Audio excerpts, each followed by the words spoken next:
का हमारा टॉपिक है preamble of Indian constitution. Preamble, जिसका सिंपल मीनिंग है summary. Preamble is the summary of preface of anything. जैसे आप एक बुक पढ़ते हैं, बुक का एक इंडेक्स कवर पेज होता है। जब आप इंडेक्स पढ़ते हैं तो आपको ये पता चल जाता है कि वो बुक क्या कंटेन करती है, वो बुक किस तरीके की बुक है, आप उसमें क्या आगे पढ़ने वाले हैं, उसकी क्या फिलॉसफी है। वो एक इंडेक्स बताता है, वैसे ही प्रियम्बल, किसी भी कॉन्स्टिट्यूशन का प्रियम्बल उसके नेचर को डिफाइन करता है। कुछ एमिनेंट ज्यूरिस्ट ने, लाइक के मुंशी जी ने, preamble is the horoscope of sovereign republic. Palkhivala ने बताया है preamble is the identity card of the constitution. Ernest Barker ने बोला है preamble is the key of the constitution. जैसे किसी भी ताले को खोलने के लिए चाबी बहुत इंपॉर्टेंट है, वैसे ही अगर आपको कॉन्स्टिट्यूशन समझना है किसी भी देश का, तो उसके लिए आपको प्रियम्बल समझने की बहुत जरूरत है। तो आज हम पढ़ेंगे प्रियम्बल ऑफ इंडियन कॉन्स्टिट्यूशन, जो कहता है we the people of India. ये बताता है कि we the people of India are the source of the preamble. Constituent assembly ने इंडियन पीपल्स के बिहाफ पे एक कॉन्स्टिट्यूशन को ड्राफ्ट किया गया है। तो कॉन्स्टिट्यूशन की सुप्रीम अथॉरिटी कही जाती है we the people of India. Preamble के 4 इंग्रेडिएंट्स होते हैं: सोर्स, नेचर, उसका ऑब्जेक्टिव क्या है, और adoption date. We the people of India is the source of Indian constitution. हमारा प्रियम्बल कैसे नेचर का होगा वो बताता है: sovereign, socialist, secular, democratic, republic. और उसके ऑब्जेक्टिव्स क्या होंगे वो बताता है: justice, liberty, equality and fraternity. और चौथा जो हमारा मेन इंपॉर्टेंट इंग्रेडिएंट पार्ट है वो है adoption date, that is 26 of November 1949। Constitution को हमने अडॉप्ट किया था 26 नवंबर 1949 को। बहुत सारे प्रोविजन उसी दिन से तत्काल लागू हो गए थे, लेकिन major part of the constitution के लिए हमने वेट किया 26 जनवरी 1950 के लिए।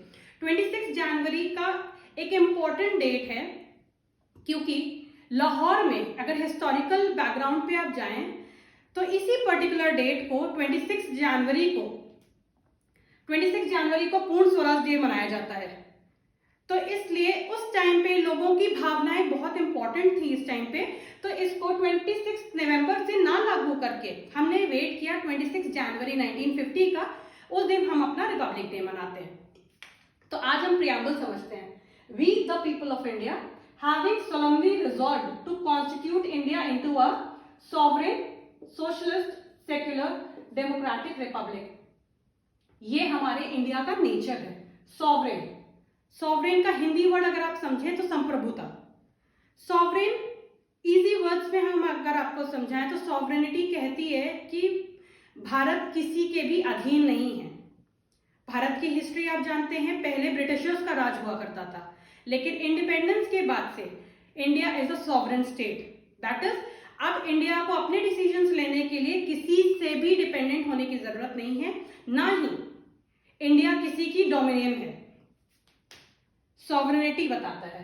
सोशलिस्ट, जब इंडिया का कॉन्स्टिट्यूशन बन रहा था, जब इंडिया आजाद हुआ था, जब इंडिया का कॉन्स्टिट्यूशन बनना था, तो कॉन्स्टिट्यूशन मेकर्स के पास काफी कंट्रीज के बहुत डिफरेंट आइडियोलॉजीज थे। जैसे हम कम्युनिज्म देखते हैं, जैसे चाइना कम्युनिस्टिक है, कार्ल मार्क्स की थ्योरी पे चलता है कम्युनिज्म। वहां पे कास्टलेस सोसाइटी है, वहां पे ये माना जाता है कि प्राइवेट के हाथ में कुछ भी नहीं है, जो कुछ है सब गवर्नमेंट का है, सब चीजें गवर्नमेंट ओन करती है और उसे अपने पीपल में बराबर से बांटती है। चाइना का एग्जाम्पल हो गया कम्युनिज्म का। इंडिया के पास एक और ऑप्शन था कैपिटलिस्ट का, जैसे हम यूएसए में देखते हैं, गवर्नमेंट का मेजरली कोई रोल नहीं है, government is only bothered with taxation, सारी चीजें प्राइवेट के हाथ में है। लेकिन अगर हम इंडिया का बैकग्राउंड देखें तो इंडिया में काफी वेरिएशंस हैं, कास्ट के वेरिएशंस हैं, लोगों में बहुत क्लास डिविजन्स हैं, अपर क्लास है, मिडिल क्लास है, लोअर क्लास है। तो यहाँ पे एक बीच का रास्ता लिया गया सोशलिस्ट का। सोशलिस्ट मतलब welfare of the state. India एक वेलफेयर स्टेट बन के निकला। ये हमारा मेन ऑब्जेक्टिव के फॉर्म में आया कि India will be a socialist economy. Socialist word and secular word ये ओरिजिनल कॉन्स्टिट्यूशन में नहीं थे, ये हमारे 42nd अमेंडमेंट एक्ट 1976 से ऐड किए गए हैं। दो सोशलिस्ट और सेकुलर वर्ड्स नहीं थे, लेकिन इंडिया का प्रियम्बल, इंडिया का कॉन्स्टिट्यूशन हमेशा सोशलिज्म की ही तरफ था। अगर आप कॉन्स्टिट्यूशन पढ़ते हैं तो हमें वेरियस फंडामेंटल राइट्स मिले हैं जो हमारे लिए, हमारे वेलफेयर के लिए, equal pay for equal work. Secular, the word secular says state has no religion. एक देश का अपना कोई धर्म नहीं है। अगर आप पाकिस्तान की बात करें, जब पाकिस्तान फॉर्म हुआ था उसका बेस रिलीजन ही इस्लाम था, लेकिन इंडिया ने सर्वधर्म संभव का पाठ पढ़ाया और उन्होंने ये, इंडिया ने ये बताया कि हमारे लिए सारे धर्म बराबर है। हम इंडियंस को एक फ्रीडम है, हमें एक फ्रीडम है कि I can profess any religion according to my choice, but the state will have no religion. State किसी एक रिलीजन के लिए डिस्क्रिमिनेट नहीं करेगा। That is secularism. Socialist and secular words 42nd amendment act 1976 से ऐड किए गए हैं। Democratic republic, democracy. अगर हम टाइप्स ऑफ गवर्नमेंट समझें तो हम ऑटोक्रेसी देखते हैं, हम मोनार्की देखते हैं, हम डेमोक्रेसी देखते हैं। मोनार्की जैसे राजा महाराजाओं का रूल होता था, हियरार्की चलती आ रही है, राजा का बेटा ही राजा बनेगा। ऑटोक्रेसी, ऑटोक्रेसी का अगर आप एग्जांपल लेते हैं तो वो नॉर्थ कोरिया है। नॉर्थ कोरिया में सारी पावर सिर्फ एक पर्सन के पास सेंट्रलाइज्ड है और वो अपने सेल्फ इंटरेस्ट के लिए काम करता है। But India is a democratic Republic, इसमें सबका पार्टिसिपेशन होता है, यहाँ पार्टिसिपेशन ऑफ द पीपल है। डेमोक्रेटिक वर्ड एक ग्रीक वर्ड से निकला है, डेमोस और क्रेसी। डेमोस मतलब डेमोग्राफी है और क्रेसी मतलब सिस्टम और रूल है। तो अगर इजीली हम इसको समझें, that is rule of the population.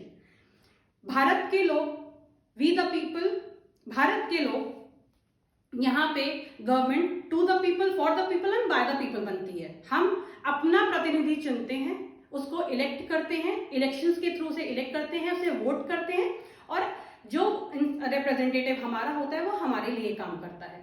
तो India is a democratic Republic. Republic word कहता है कि head of the nation will always be elected. Like जैसे हम मोनार्की में देखते थे, राजा का बेटा ही राजा बनता था, यहां ऐसा नहीं है। रिपब्लिक में head of the nation will always be elected and for a fixed term. जैसे 5 साल का टर्म है, एक प्राइम मिनिस्टर जो बनता है वो 5 साल के टेन्योर के लिए ही बनेगा, फिर री इलेक्शंस होंगे। And to secure to all its citizens, that is, अब ये बताता है कि ऑब्जेक्टिव्स क्या है प्रियम्बल के। To secure all its citizens, justice, social, economic and political. Social justice का मतलब है कि स्टेट आपको डिस्क्रिमिनेट नहीं करेगा on the basis of your caste, creed, colour, religion. Economic का मतलब है कि स्टेट कोशिश करेगा कि क्लासलेस सोसाइटी हो, स्टेट कोशिश करेगा कि जो गैपिंग है रिच और पुअर में उसको हम पाट सकें। आप वेलफेयर स्कीम्स देखते होंगे, इकोनॉमिक, जनधन योजना बैंक्स में खुलवाई गई, गवर्नमेंट की various schemes, MNREGA, social economic के लिए, जस्टिस के लिए। और अगर हम पॉलिटिकल जस्टिस की बात करें, पॉलिटिकल जस्टिस कहता है 1 पर्सन 1 वोट। एक पर्सन चाहे वो कितना ही अमीर हो, चाहे वो कितना ही गरीब हो, इंडिया की पॉलिटिक्स में उसके पास, अगर एक इंसान है तो उसके पास एक ही मत का अधिकार है। Liberty of thought, expression, belief, faith and worship. हम अपने मर्जी के हिसाब से रिलीजन प्रोफेस कर सकते हैं, किसी भी चीज में मान सकते हैं, बिलीफ एंड फेथ कर सकते हैं, और हमारे पास लिबर्टी है थॉट एंड एक्सप्रेशन की। We have the right, we have the freedom of thought and expression. Equality of status and of opportunity and to promote them all. Objective India के constitution का यही है कि हम स्टेटस में equality रखें और सबको बराबर से अपॉर्चुनिटी दें। Fraternity, if we see fraternity and equality, ये एक ही सिक्के के दो पहलू हैं। अगर लोगों में बराबरी आ गई तो फ्रेटर्निटी अपने आप आ जाएगी। फ्रेटर्निटी बंधुत्व, आप अगर भाईचारा, एक सिंपल वर्ड्स में अगर आप समझते हैं, बंधुत्व भाईचारा, अगर सब बराबर होंगे तो भाईचारा अपने आप ही आएगा। लेकिन अगर हमारे माइंड में एक ईर्ष्या है या हम अपने आप को सुपीरियर समझते हैं दूसरे से, तो हम कभी भी एक बराबर लेवल पे नहीं आ सकते हैं। तो fraternity assuring the dignity of the individual and the unity and integrity of the nation। जब ये कॉन्स्टिट्यूशन फ्रेम किया जा रहा था तो आपको भी पता है कि उससे पहले इंडिया ने अपनी इंडिपेंडेंस के लिए कितने सैक्रिफाइसेस किए हैं। तो इसलिए ये कॉन्स्टिट्यूशन मेकर्स ने ये पार्ट जरूर डाला, and the unity of the nation, integrity word 42nd amendment act से ऐड किया गया है। अखंडता, जो बताता है अखंडता कि इंडिया एक ऐसा राज है जो अखंड भारत को शो करता है। फिर हमें बताया जाता है in our constituent assembly this 26th day of November 1949, that is the adoption day, do hereby adopt, enact and give to ourselves this constitution। मतलब हमें ये कॉन्स्टिट्यूशन कोई और नहीं दे रहा है, ये हमने बनाया है, we the people of India ने बनाया है। और 26 नवंबर 1949 को ये कॉन्स्टिट्यूशन हम अडॉप्ट करते हैं, हम इनाक्ट करते हैं और हम अपने आप को ये कॉन्स्टिट्यूशन देते हैं। ये बात है इंडिया के प्रियम्बल, इंडिया कॉन्स्टिट्यूशन के प्रियम्बल की। कुछ बेसिक एमसीक्यूज या क्वेश्चंस जो एग्जाम्स में आते हैं। What is the base of the preamble? The base of the preamble is the objective resolution that was passed by Jawaharlal Nehru in the Constituent Assembly। Okay? कुछ questions बनते हैं mains के, जैसे एक क्वेश्चन बनता है कि इस प्रियम्बल अ बोरोड कॉन्सेप्ट, आप चाहें तो इसको लिख भी सकते हैं क्योंकि ये मेंस का पार्ट भी होता है। इस प्रियम्बल अ बोरोड कॉन्सेप्ट, तो हम अपने अगर आंसर में कहें ठीक है, प्रियम्बल के कॉन्सेप्ट को हमने यूएसए से बोरो किया है, लैंग्वेज के फॉर्मेट को हमने ऑस्ट्रेलिया से लिया है। लेकिन हमने अभी देखा कि एमिनेंट ज्यूरिस्ट ने बताया है कि preamble is the horoscope of the sovereign Republic, preamble is the key of the constitution, preamble is the identity card of the constitution. मतलब प्रियम्बल एक समरी बताता है कॉन्स्टिट्यूशन की।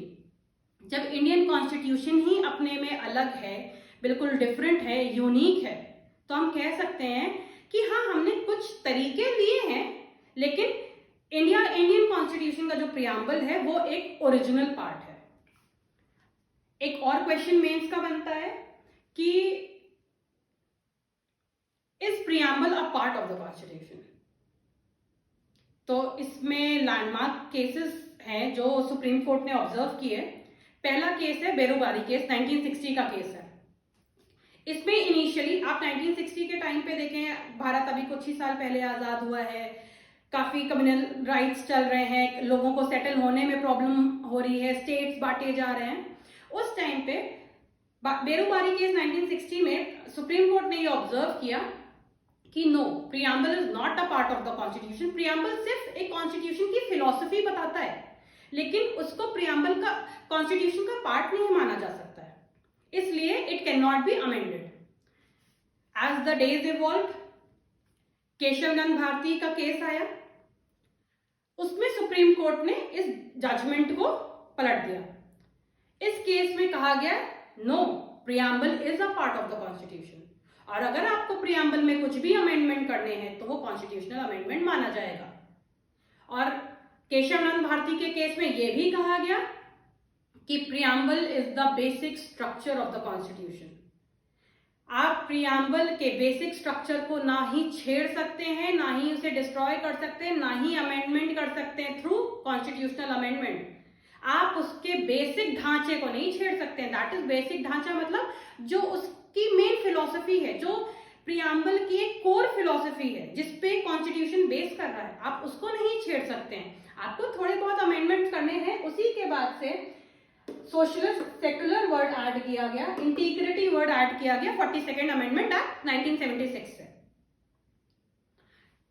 ये पूरा प्रियम्बल बहुत इंपॉर्टेंट है। आप अगर इसको याद कर सकते हैं, तो इसको याद जरूर कर लीजिए, क्योंकि एमसीक्यूज के पॉइंट ऑफ व्यू से, मेंस के पॉइंट ऑफ व्यू से और इंटरव्यू के पॉइंट ऑफ व्यू से, ये तीनों पॉइंट ऑफ व्यू से प्रियम्बल बहुत इंपॉर्टेंट रहता है हमारे कोर्स के लिए। तो प्रियम्बल हमने एक बहुत डिटेल में समझा है कि प्रियम्बल एक कॉन्स्टिट्यूशन का समरी या फिर एक इंडेक्स होता है। ठीक है, थैंक यू।